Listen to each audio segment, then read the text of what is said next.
Buenas tardes a todos y todas.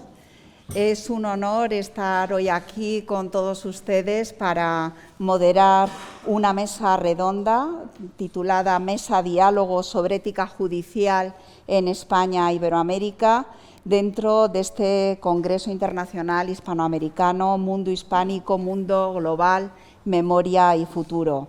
Dar las gracias a los organizadores del Congreso, Comité Científico, por la oportunidad que me brindan de estar hoy aquí con todos ustedes y además también rodeada por juristas a los que admiro, no solo intelectualmente, sino también personalmente. Antes de formular algunas preguntas en torno a la ética judicial, pues conscientes, ¿verdad?, de que el derecho al final refleja la propia condición humana y no hay derecho sin ética, ¿no? Y la ética, si queremos que verdaderamente funcione, pues nos exige una reflexión a nivel grupal sobre esta disciplina. Si les parece, voy a hacer una breve presentación de cada uno de los intervinientes en la mesa. Siguiendo el orden que aparece en programa, en primer lugar, quiero presentar a Antonio del Moral García, fiscal por oposición desde 1983, desempeñó estas funciones en Gabinete Técnico de la Fiscalía General del Estado y en el Tribunal Supremo, entre otros destinos. En 2012 sería nombrado magistrado del Tribunal Supremo por turno correspondiente a juristas de reconocida competencia. Tiene también experiencia en el ámbito docente, ha sido profesor del Instituto de Empresa entre 1985 y 2012 y ha sido también profesor de Derecho Procesal en la Universidad Complutense de Madrid, donde precisamente se doctoró. Es autor de numerosas publicaciones sobre temas penales, ha pronunciado numerosas conferencias, también impartido cursos tanto en el ámbito nacional como internacional.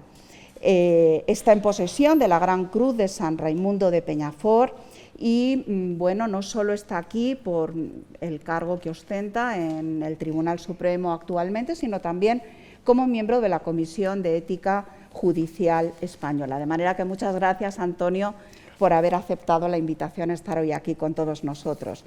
En segundo lugar, tenemos a Elena Martínez Rosso. Buenas tardes, Elena.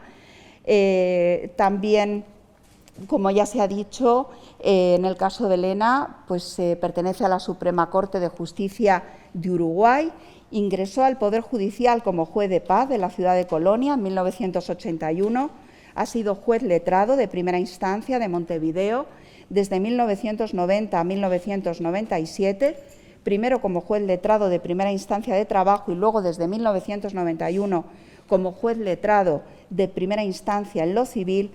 Ha sido también ministro de Tribunal de Apelaciones desde 1997 a 2015, primero en Tribunal de Apelaciones de Familia y desde 2002 en Tribunal de Apelaciones en lo civil, y ministro, como ya se ha dicho, de la Suprema Corte de Justicia desde 2015. También en el caso de Elena, pues tenemos a una persona que conecta con diferentes disciplinas dentro del ámbito jurídico, con experiencia docente en la Universidad Católica de Uruguay, concretamente también en la Escuela Judicial Uruguaya desde 1990, y ha desempeñado diferentes cargos, entre otros citaré al menos dos: secretaria permanente de la Cumbre Judicial Iberoamericana desde octubre de 2019 hasta diciembre de 2021 e integrante de la Comisión Iberoamericana de Ética Judicial de la Cumbre Judicial Iberoamericana desde 2018 hasta la fecha, y esa es la razón principal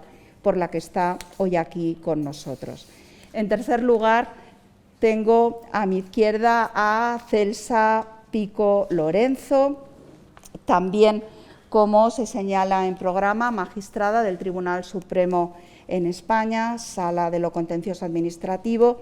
Y bueno, pues en el caso de Celsa tenemos también a una jurista de gran formación, diplomada en Derecho Comparado por la Universidad de Estrasburgo, máster en Derecho Comunitario por la Universidad Autónoma de Barcelona. Ingresó en la carrera judicial en 1979 y tuvo su primer destino en el Juzgado de Primera Instancia e Instrucción Santa María de Guía, en Gran Canaria.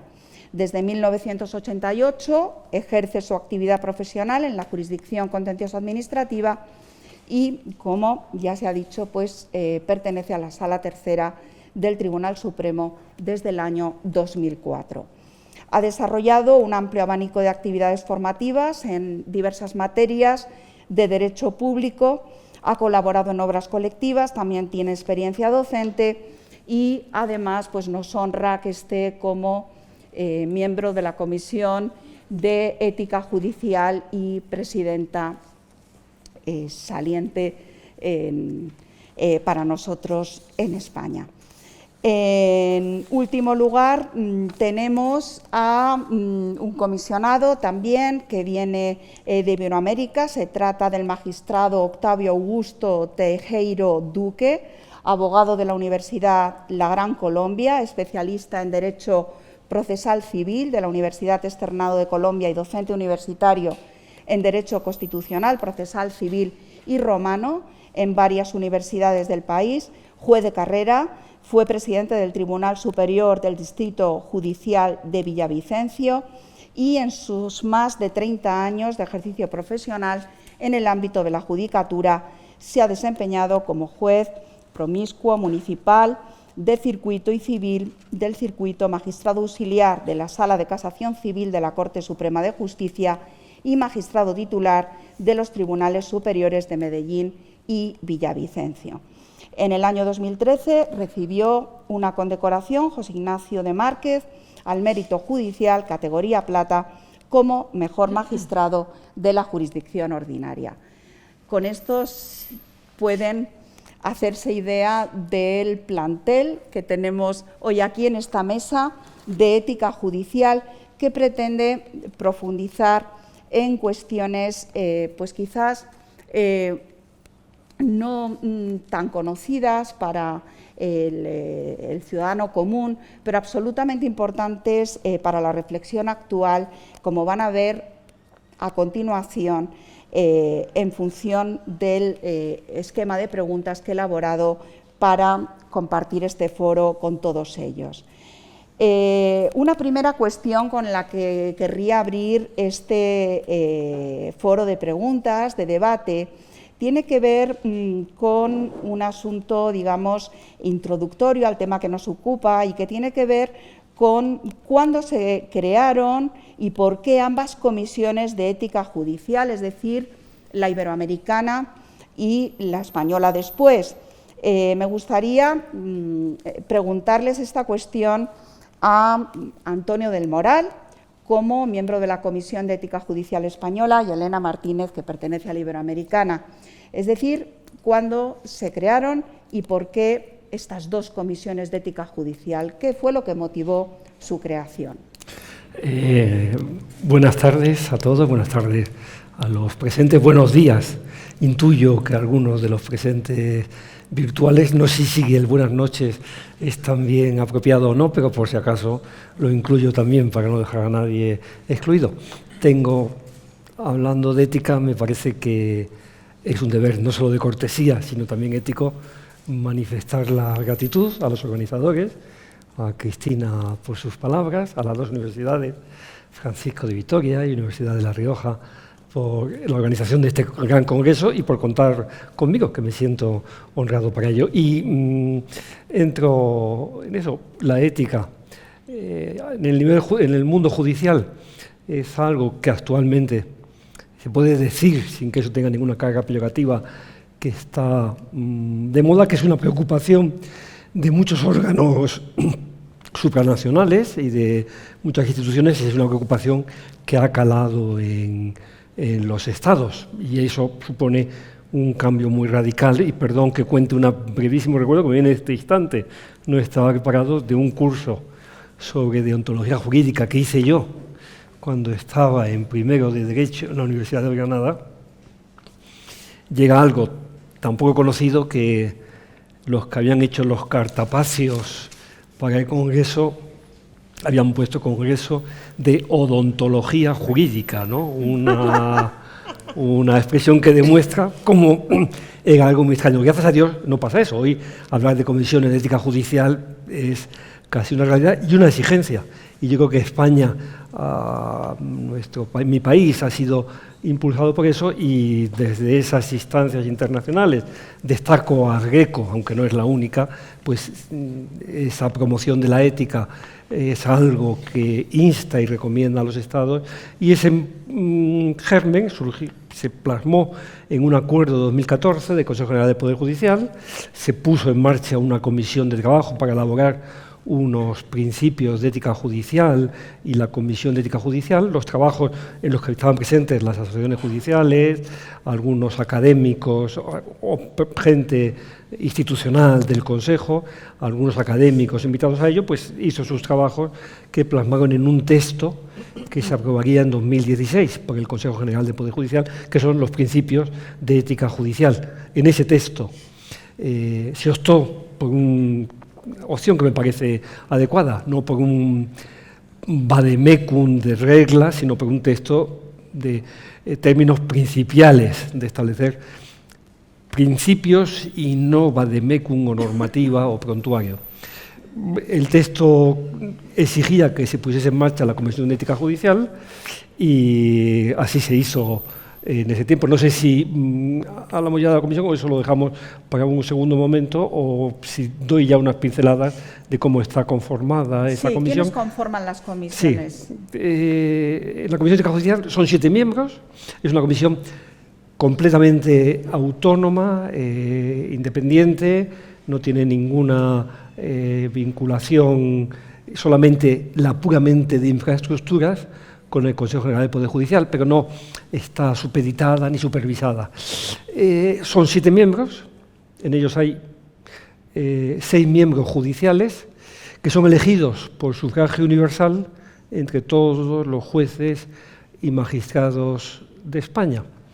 Se renuevan por mitad cada 4 años, se eligen para un mandato de 4 años, y entre esos 6 miembros judiciales, 2 magistrados del Tribunal Supremo, 3 magistrados, que es la siguiente categoría, y un juez, que es la categoría inferior, también la menos numerosa dentro de la carrera judicial. Entre esos 6 eligen a un miembro no académico, un miembro no judicial, que se elige entre personas de prestigio del mundo de la filosofía del derecho o de la filosofía moral. Esto queda ejemplificado por la moderadora. La moderadora es la persona elegida, lo cual demuestra que es una persona muy estrechamente vinculada con la filosofía. Ella es catedrática de filosofía del derecho y además de un prestigio reconocido. Y lo que hace la comisión es hacer dictámenes y consultas que se difunden entre toda la carrera y también de puertas afuera. Así, sintéticamente, cómo nació, por qué y cómo está integrada la comisión. Pues muchas gracias, Antonio.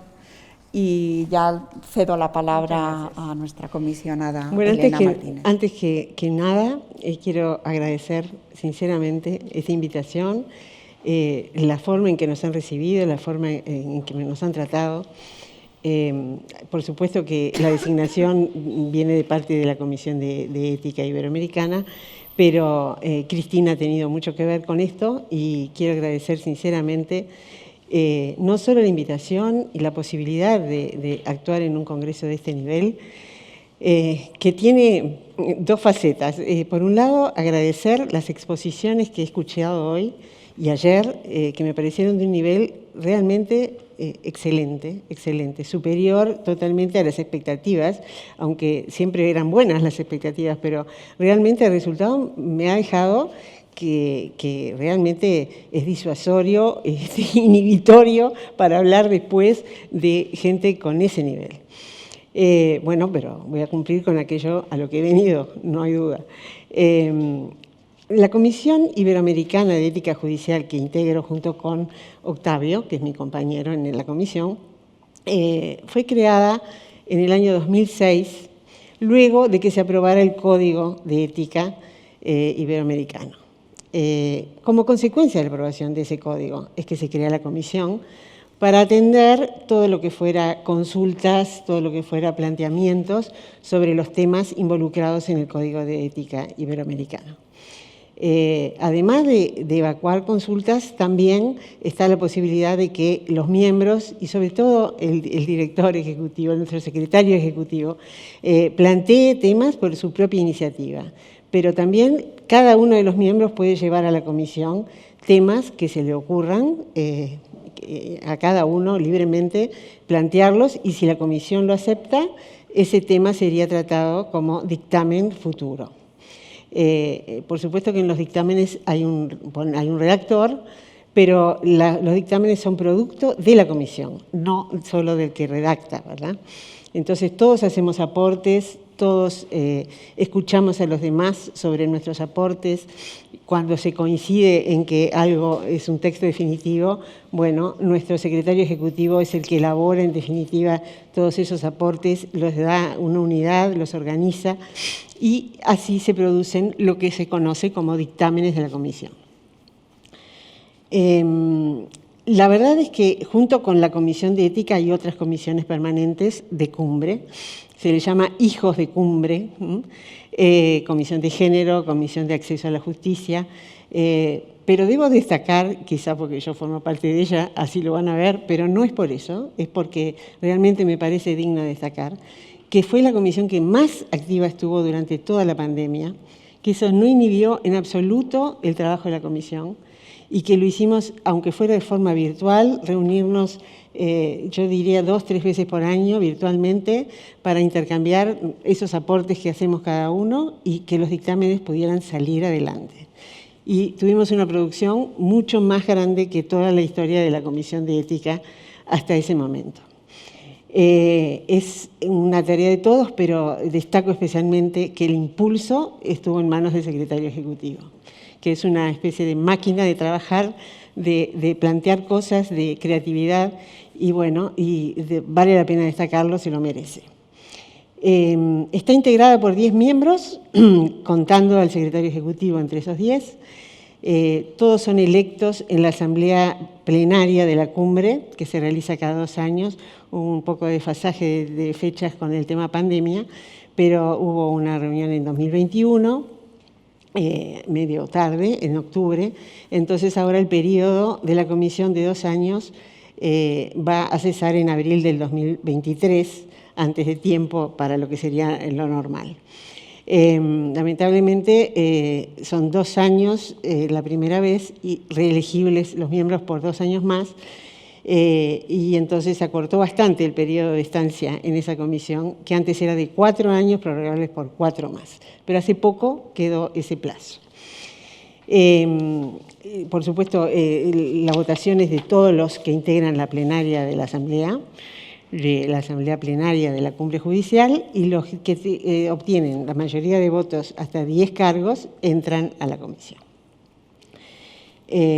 Creo que todo lo demás que iba a decir no va a permitirme cumplir con el tiempo que establecimos, así que realmente prefiero guardarme un poco de tiempo para otras cosas que tengo planteadas de forma más extendida. Muy bien, Elena, pues muchísimas gracias. Y paso a hacer también un par de preguntas a Octavio Augusto Tejero y Celsa Pico. Les preguntaría qué es lo que defienden los principios de ética judicial en ambas comisiones, la Comisión Iberoamericana y la Comisión Española, y si los principios están codificados, están recogidos en un código. Y también me interesaría que aclararan si estos principios se inspiran en algún marco normativo internacional. Le doy la palabra al magistrado. Gracias, Cristina. A las universidades que nos han convocado aquí, muchas gracias. Nos ha parecido con Elsa, que ha sido repito casi las palabras de ella, pero no puedo dejar de decirlo, que hay que reconocer el alto nivel de este evento, y claro, eso nos genera una gratitud especial, por la invitación y por la altura del evento. Entremos en materia.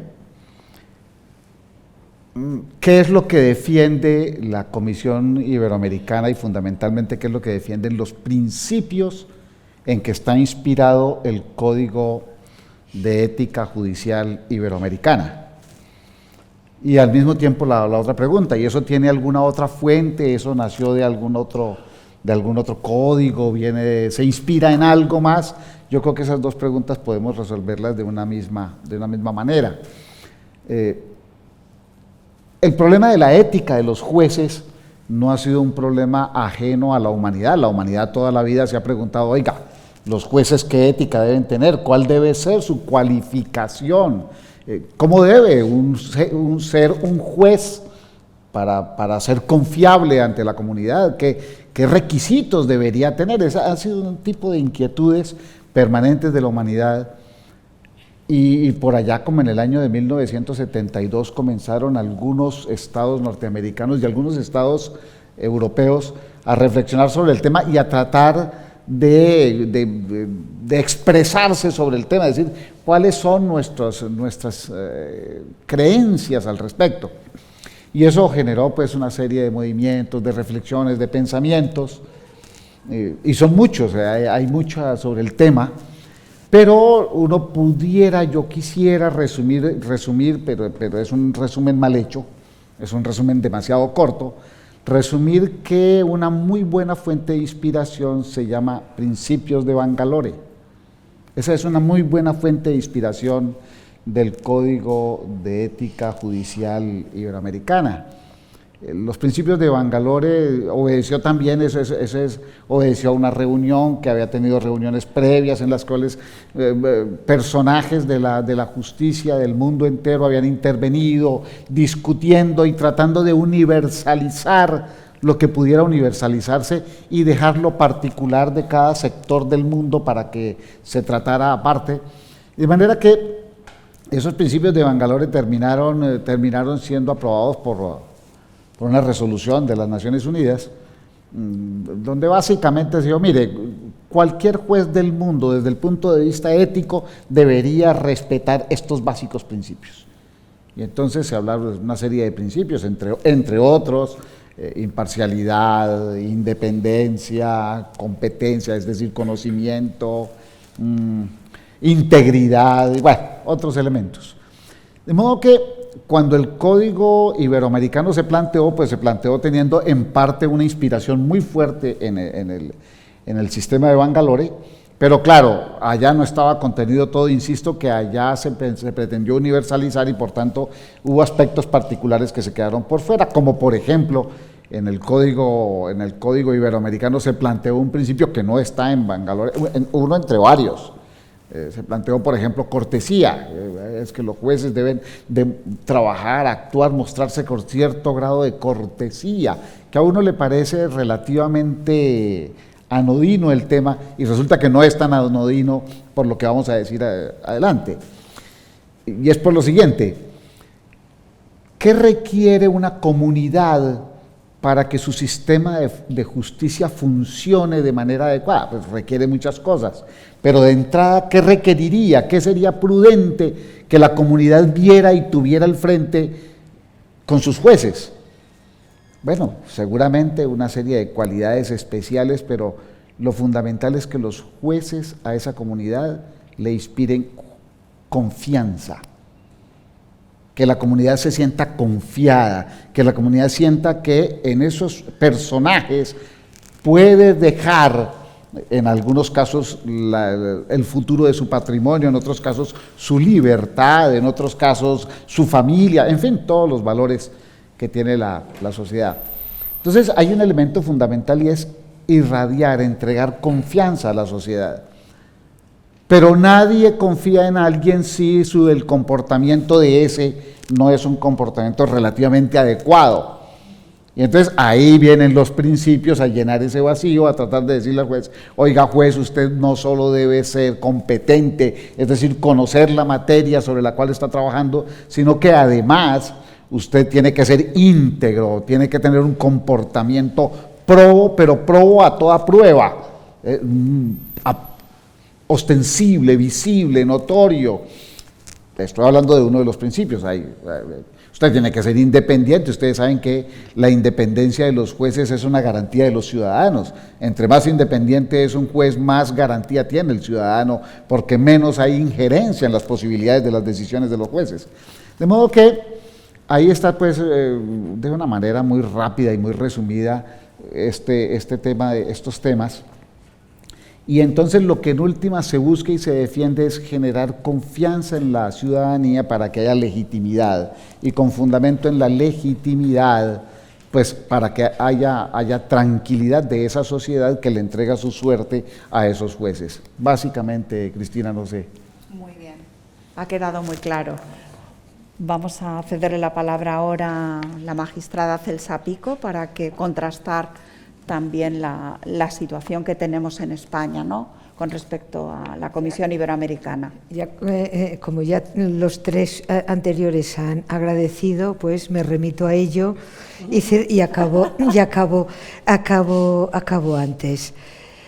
Los principios de ética judicial asumidos, que no aprobados, esto me parece importante decirlo, porque muchas veces, y sobre todo entre juristas, hay una cierta tendencia a decir es que los aprobó el Consejo General del Poder Judicial. No, el Consejo General del Poder Judicial se limitó a asumir el trabajo al que se ha referido Antonio. Entonces, ¿por qué esto es importante?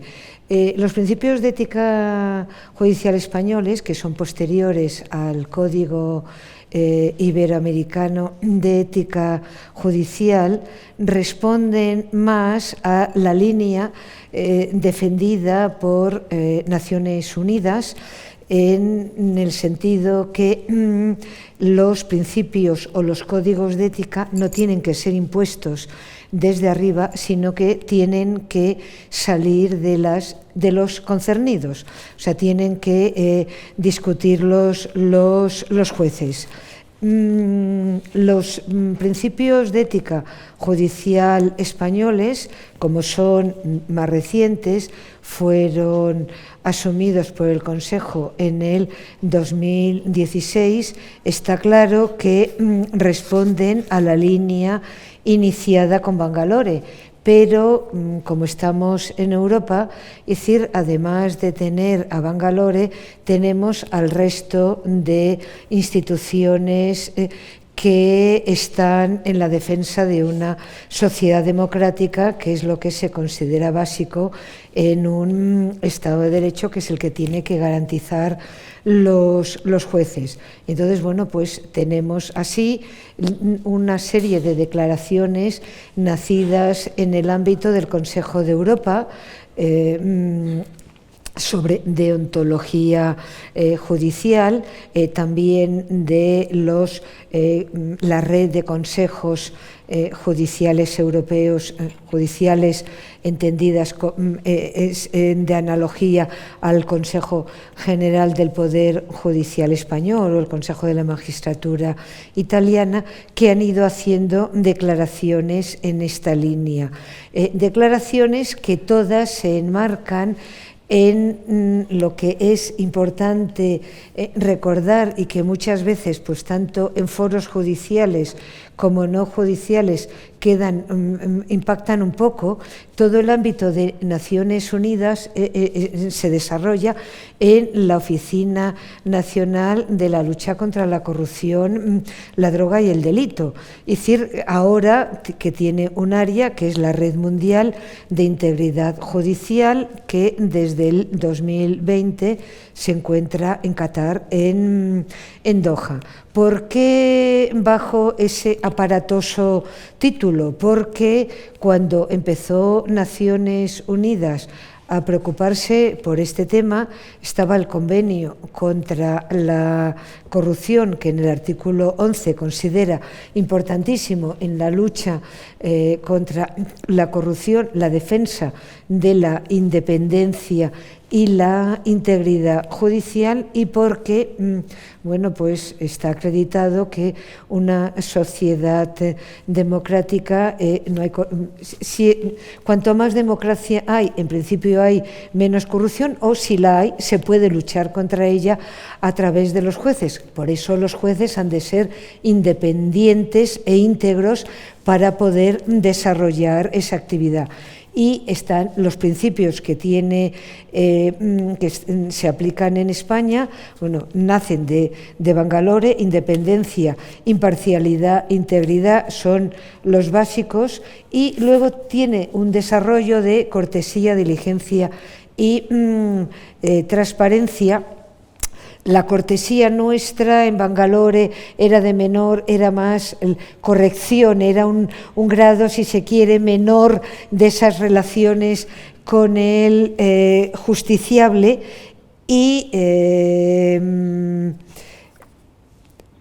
hoy en día la Red Mundial de Integridad Judicial, a través del Grupo de Integridad Judicial, está pretendiendo, es decir, bajo el auspicio de Naciones Unidas, de modernizar estos principios, modernizarlos sobre todo para tener en cuenta, pues, ¿qué es lo que ha cambiado esencialmente? Los medios de comunicación y las redes sociales, y luego que Bangalore en su nacimiento fue sobre todo de países llamados de derecho consuetudinario, que no estaba codificado. Por eso muchas veces a un juez español o a un jurista español le sorprende que figuren como principios de ética aspectos que nosotros tenemos positivizado. O sea, en el ámbito de la imparcialidad, pues bueno, pues todo jurista sabe que tanto en procedimiento administrativo como en el ámbito procesal, las causas de abstención, recusación en nuestro sistema son muy amplias y tasadas, pero esas cuestiones en otros derechos no tan positivizados no se encuentran, y por tanto eso se han llevado a los principios éticos, y por eso también en nuestro sistema visto con esa incorporación, pues tenemos algo que también a algunos les sorprende, aunque lo tengamos en la jurisprudencia del Tribunal de Derechos Humanos, que la imparcialidad no es solamente el que uno se sienta imparcial, sino la percepción que tenga un tercero de esa imparcialidad, y por eso la apariencia, no considerado en el plano de la hipocresía, sino en el plano de que una determinada conducta puede ser percibida por un tercero de que no es parcial. Y entonces, bueno, ya acabo.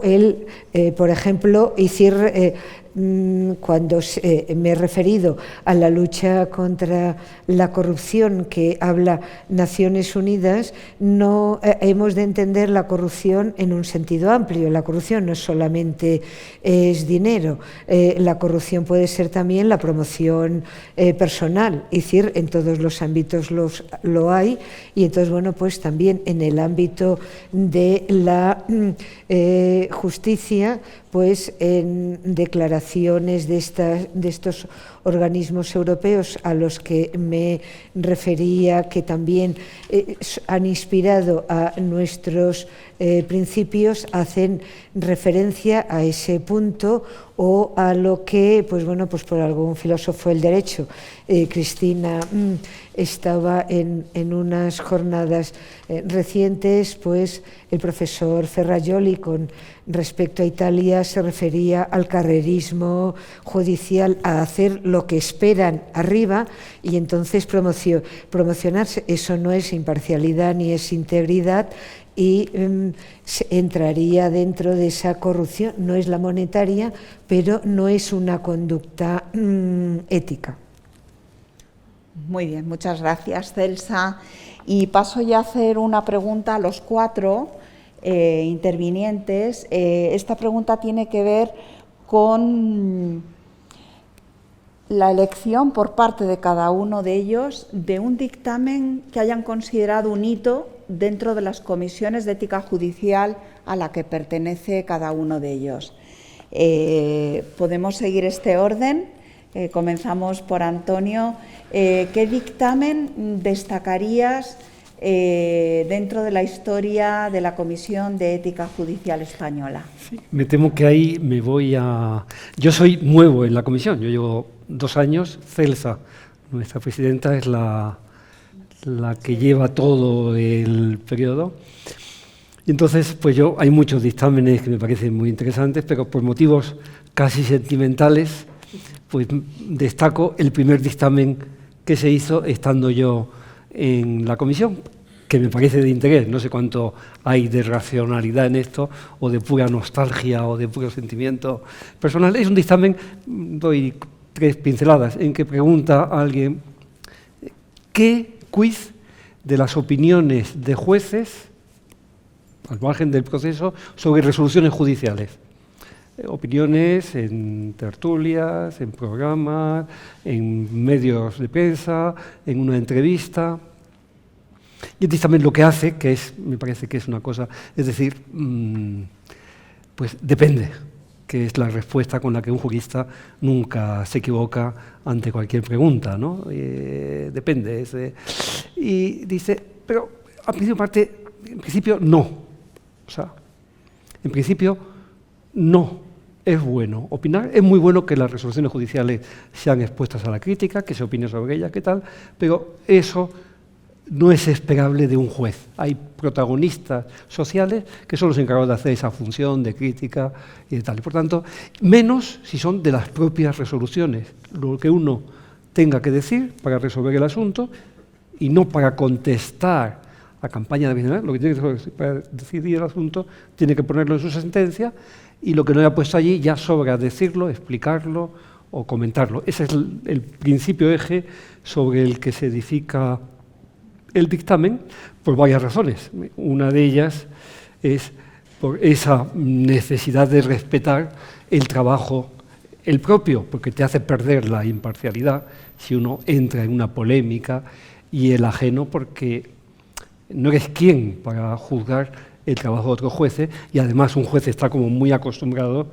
a no emitir opiniones sin haber oído directamente a las partes y tal. Por tanto, ese es el principio. Luego se matiza.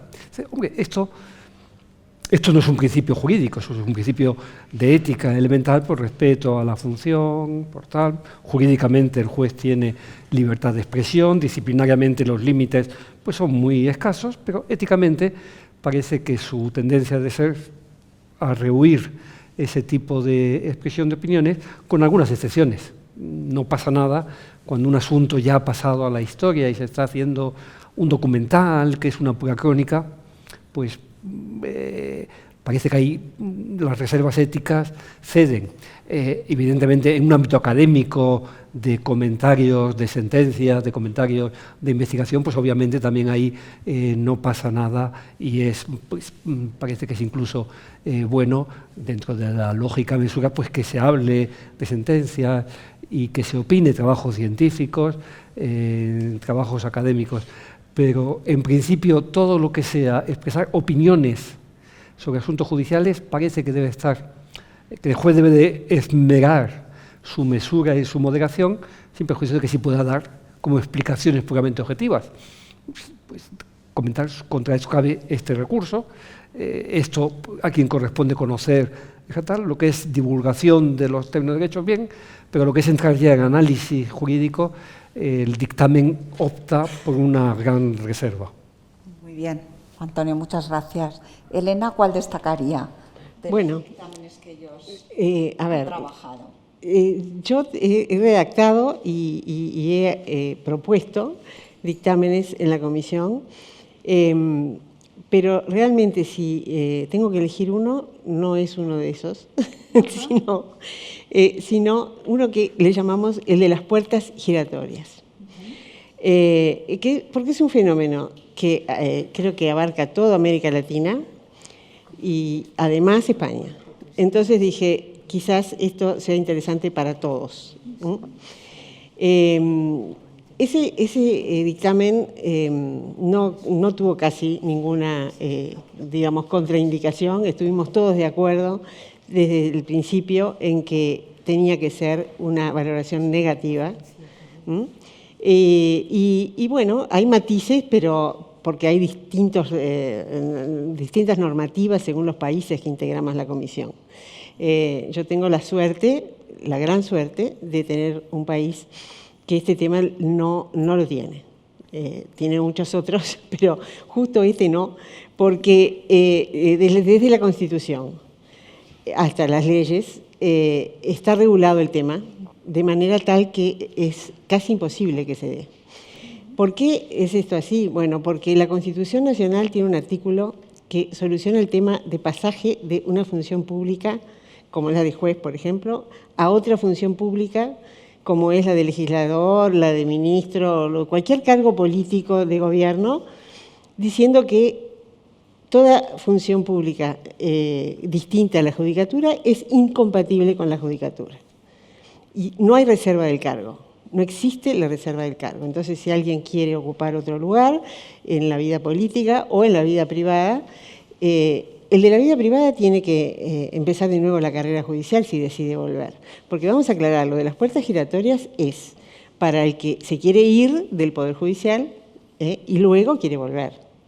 Porque todos podemos tener una crisis de vocación en algún momento de nuestra vida, darnos cuenta que ser juez no es lo de uno y querer ser político, querer ser otra cosa.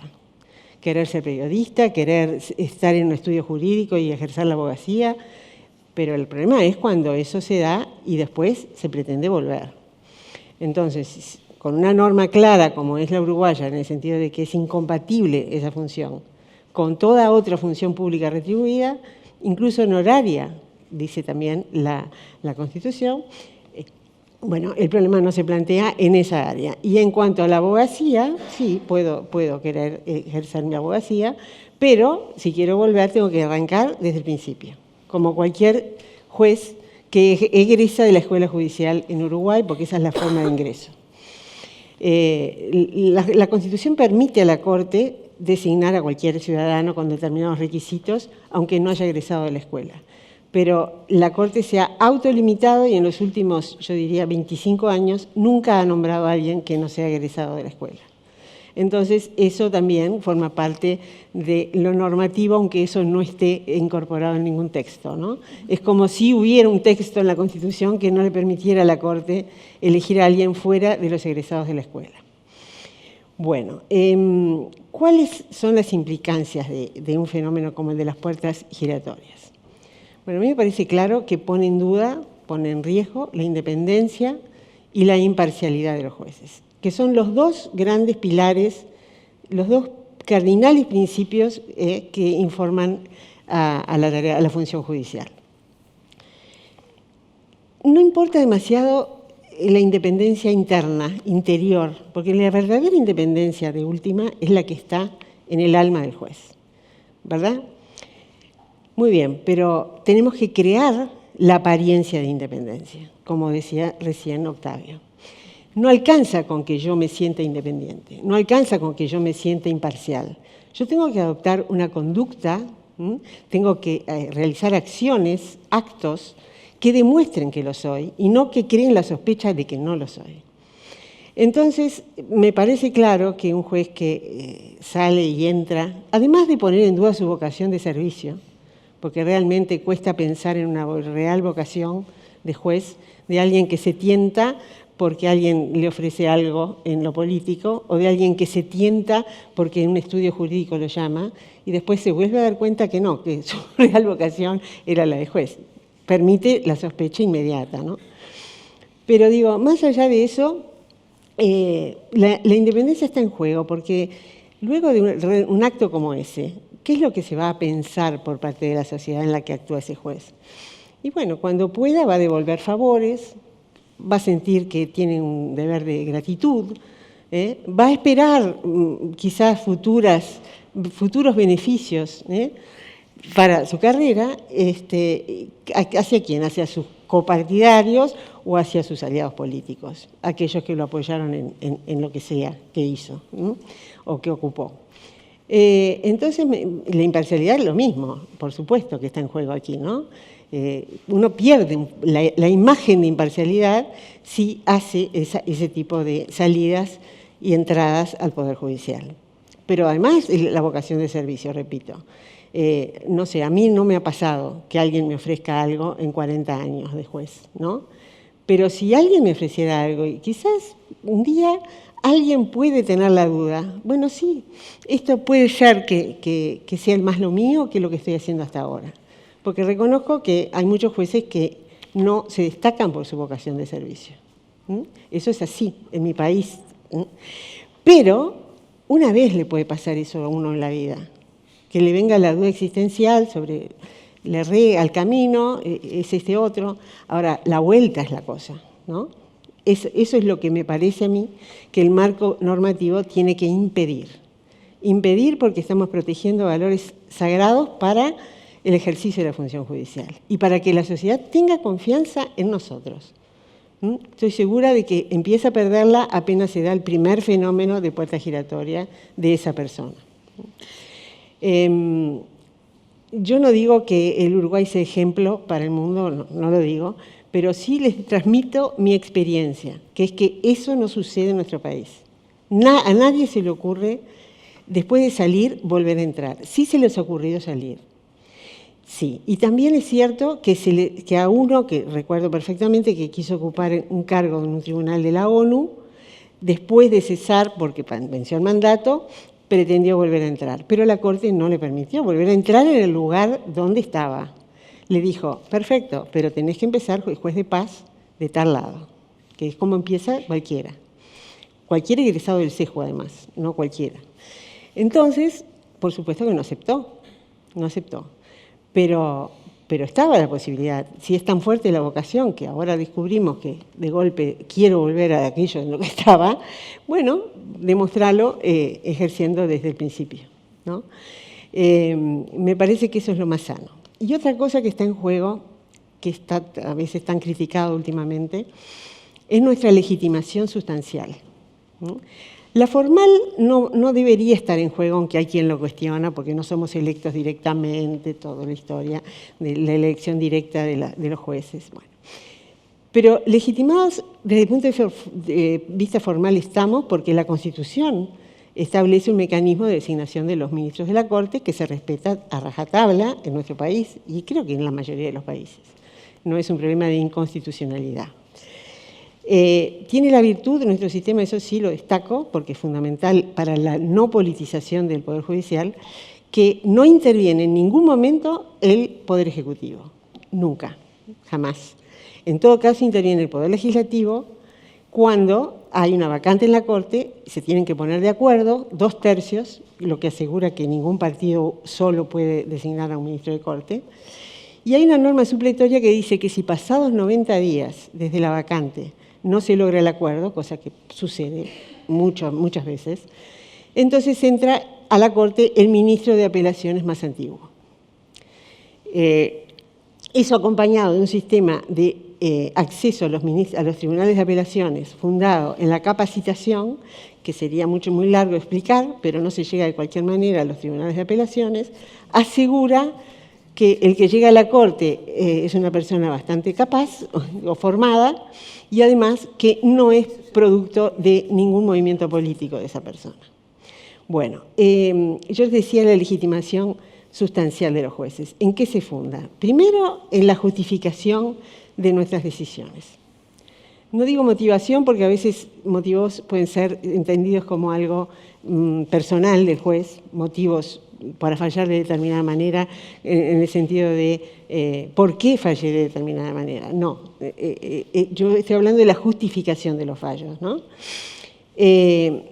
Bueno, ese es uno de los ingredientes fundamentales, pero la otra parte del asunto es nuestra conducta, nuestra ética, ¿verdad? Por más fallos perfectos desde el punto de vista técnico que se hagan, si nuestra ética, si nuestras acciones, nuestra conducta está en contra de la ética, por ejemplo, por violar la independencia o violar la imparcialidad, es evidente que nuestra legitimación cae en el mismo momento. Perdón, me extendí. Muy sí. bien, pues, muchas gracias No, de nada. por esta detallada explicación del dictamen de puertas giratorias. No, por favor. Le cedo la palabra a Octavio Augusto Tejero, cuando quiera. Gracias, Cristina.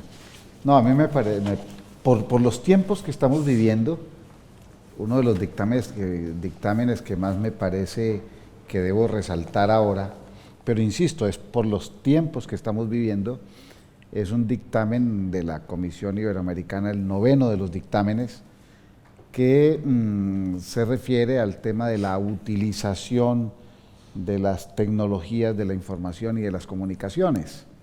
Me parece que en estos tiempos eso tiene que ser subrayado muy especialmente, porque esa utilización de todas estas nuevas tecnologías que han irrumpido pues con tanta fuerza en el mundo, pues puede ser que afecte de alguna manera, y esa fue la preocupación que inspiró al dictamen, puede ser que afecte la actividad judicial y afecte el compromiso ético de los jueces. Y entonces se hizo todo un estudio intentando resolver ese problema. ¿Qué tanto las tecnologías pueden poner en riesgo el comportamiento ético de los jueces? ¿Cómo puede suceder eso? ¿Qué efectos y qué consecuencias pueden surgir a raíz de esto? Y entonces, el dictamen es frondoso, es fuerte, pero pues aquí vamos a hacer apenas un esbozo muy corto. Las últimas conclusiones fueron, mire, no podemos, porque este es un tema inacabado, es decir, el tema tecnológico está avanzando y no podemos desde ya ni cortar las posibilidades de su uso, ni ampliarlas exageradamente, sino que apenas podemos dar unas pequeñas instrucciones, por decirlo de alguna manera, a los jueces acerca del compromiso que deben tener con el respeto de ciertos valores, así se use la tecnología. La tecnología en la administración judicial, inclusive ahorita esta pandemia nos demostró que genera unos efectos muy positivos desde el punto de vista de la eficiencia, la rapidez, la cantidad de casos resueltos. Eso nos demostró que la tecnología nos servía muchísimo, pero parece también dejarnos algunas incógnitas. Si bien los resultados cuantitativos del uso de la tecnología pueden ser muy importantes, ¿y los cualitativos qué? El hallazgo de la justicia material, ¿qué? Si hemos logrado a través de la tecnología acceder a justicia real, hemos podido satisfacer las necesidades de justicia de los ciudadanos desde el punto de vista de lo cualitativo. En lo cuantitativo no hay discusión. En Colombia, por ejemplo, en estos 2 años duplicamos el número de decisiones judiciales. Uno no tiene problema para decir la tecnología es excelente. Sí, en las cuantías. El problema es, ¿y la justicia real? Sí. Entonces el dictamen entró en esos temas y termina, insisto, como estos temas no están acabados, esto está en evolución permanente, lo que hizo el dictamen fue decirle a los jueces, mire juez, usted debe comprometerse por ahora, debe tener un compromiso muy claro en mantenerse competente acerca de la misma tecnología, no solo acerca del derecho y de los temas que tradicionalmente debe conocer, sino acerca de la tecnología, porque esa competencia suya es la que le permite definir hasta dónde y cómo puede hacer uso de esos medios. Pero además del tema de la competencia, usted debe tener en cuenta que cada vez que use la tecnología debe lograr un respeto máximo por los derechos esenciales de las personas. los usuarios de la justicia. Entonces usted debe velar porque haya un respeto a la dignidad humana, porque haya un enorme respeto a la igualdad de las partes en el proceso, porque haya un enorme respeto al secreto, que este es un tema importantísimo, el secreto profesional en el que todos nuestros códigos de ética enfatizan. No puede ser que a raíz del conocimiento que tiene el juez de los hechos y de los comportamientos de los ciudadanos, no puede ser que a partir de eso tenga la opción y la posibilidad de hacerlos públicos. Claro, ese es un tema que se atraviesa directamente y que genera una tensión con la obligación de transparencia de los jueces. Los jueces están obligados a una transparencia especial, es decir, a mostrarse ante la comunidad, a mostrar su actividad, a mostrar su acción, pero en esa tensión también hay que tener en cuenta que no puede, por eso, sobre pretexto de la transparencia, llegar a herir el derecho del secreto y de la intimidad de las personas, el derecho a la correspondencia privada, el derecho al domicilio, en fin. Entonces, en últimas, el dictamen lo que hace es decirle a los jueces: mire, jueces, manténganse muy informados sobre la tecnología, logren que su uso no genere problemas de lesión de los derechos de los ciudadanos que ante ustedes acuden, ni de los funcionarios que no acuden, pero que pueden verse afectados por las decisiones. Tenga presente todos estos elementos, tenga presente la imparcialidad necesaria, la independencia necesaria, la integridad, en fin, y use los mecanismos, use todas las herramientas tecnológicas que tenga a su alcance, con el cuidado de no lesionar los derechos de las personas. Muy bien, muchísimas gracias por tan excelente respuesta, y paso ya la palabra a nuestra última participante, Celsa Rico, cuando quiera. Hablaba con Antonio que para decir una cuestión relevante, diferencia entre ambas comisiones, es que mientras en la Comisión Iberoamericana se sabe quién es el ponente, como en las sentencias, es decir, nuestro sistema, es decir, tenemos un turno rotatorio interno, pero no trasciende.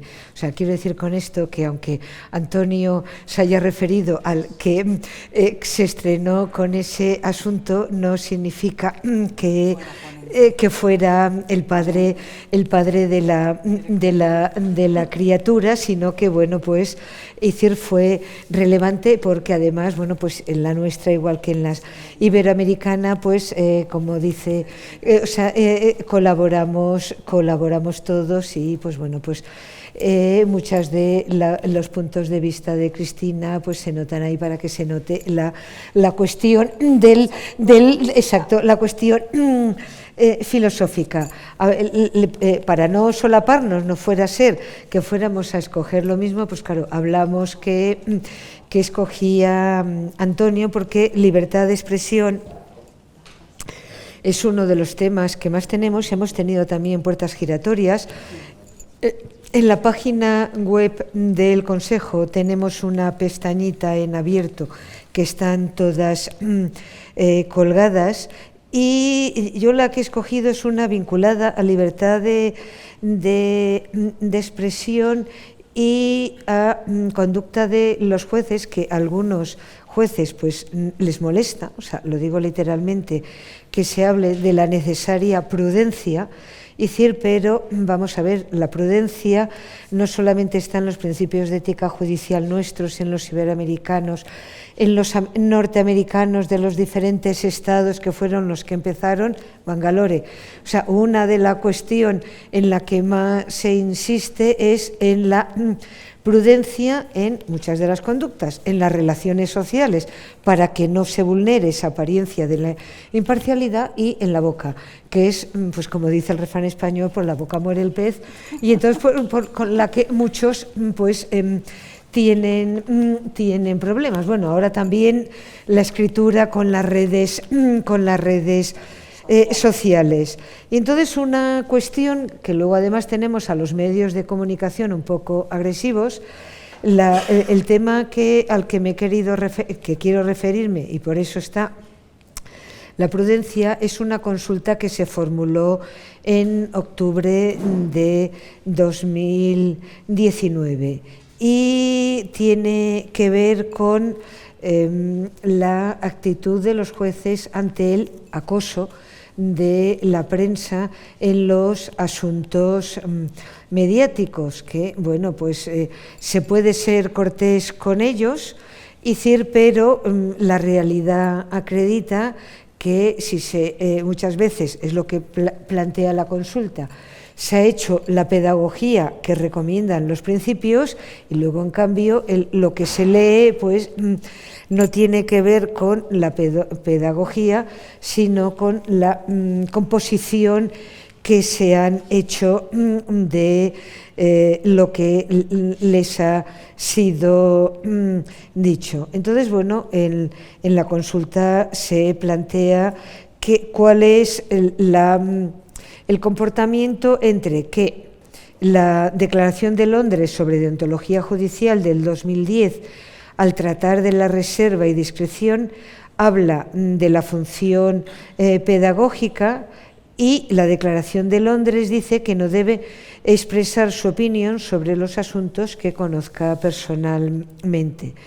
Los principios españoles dice que puede aportar reflexiones y opiniones prudentes. Bien, en la respuesta que se dio por la comisión es que en los principios la cuestión de la prudencia y moderación es básica. Tenemos también a otro concepto muy en boga, que es la transparencia, pero como bien se ha indicado, pues bueno, la transparencia no puede traspasar los límites de la información sobre el asunto que se esté examinando. Y lo que se insistió en el dictamen, ese también es un problema, es una cuestión importante en el mundo judicial, el que se cuente con las instancias de comunicación institucionales puestas a disposición de los jueces. Se hablaba pues de las nuevas técnicas de comunicación. Entonces, bueno, pues aquí también el Consejo la Red de Consejos Europeos ha insistido en la necesidad de que los consejos del Poder Judicial desarrollen los canales de comunicación institucionales para hacer pedagogía. Son ellos los que tienen que hacerlo. Y también que fomenten, es decir, una buena transmisión de lo que llamaríamos las noticias judiciales.